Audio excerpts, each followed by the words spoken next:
There are approximately 9,000 aircraft flying around the world at any given time. And if you look at the car statistics for deaths, you'll see that it will be around 1 in 5,000 people. And if you look at the aircraft deaths, you'll see it's 1 in 11 million people. I spend my time filming full flight videos on my main channel called World Aviation HD, and I'm filming the whole flight, such as from Manchester to Japan or London to Singapore. And you'll see on there everything from the pilot's communication to passengers about the expected turbulence. So you'll be able to see exactly what it's like to fly for yourself. I've even done a 360-degree video, so you can use your mobile phone in the YouTube app and you can look around the whole of the aircraft just by turning the phone around. Okay, so I've trained my mind to turn the stress of the airport into peacefulness. And there's so much beauty that you can have from the aircraft. I've seen the Northern Lights flying on Japan Airlines from Helsinki to Tokyo, and that was a good one. And most of the time I've never had any bad turbulence. I've definitely had nothing that would make my orange juice spill, so it's pretty light turbulence most of the time. People get anxiety or a fear of flying because of the unknown. One of the fears that ranks high for a lot of people is the fear of the turbulence and just dropping out of the sky. One thing you need to know is that not one aircraft has fallen out of the sky due to turbulence. Don't look at the air as some form of empty space where a plane just falls. It might feel like the air has just disappeared from the aircraft, but if you happen to go on a boat out into the rough ocean or just over a wave, when you're swimming, then that is similar effect that is happening. Because at high speeds, the aircraft is doing, the air actually acts like water. In fact, it would be more like being a submarine with changing currents that push the submarine from right to left, up or down.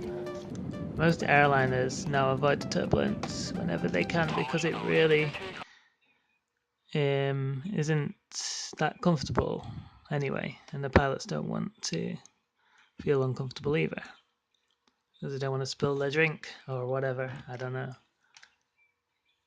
A good thing to do is have a look at some YouTube videos on wing stress and the tests that the aircraft manufacturers do, and you'll see how much a wing can tolerate. A lot more than turbulence. So if you've been on a cruise from France to England, then you'll probably be falling over more on those than in any aircraft. In fact, no one's fallen over, I don't think, except for really severe turbulence that has been documented like once. So it's like driving in a car and you go over a slight bump, like a stone. That's what the normal turbulence is like. So a special tip for turbulence. They have a worse effect on the aircraft at the back, so you'll feel the turbulence more because it's like a ripple effect. And another one that would cause anxiety would be leading up to the flight. Sounds can be a big trigger for people. Aircraft noise, engine noise. Airports can cause a lot of stress. There's a lot of noise there. So the best thing to get away from the loudness of the airport, you probably need to book a lounge access or read some reviews on airports, like sleeping in airports. They'll be able to tell you where the quiet places of the airport are. So yeah, that's about it.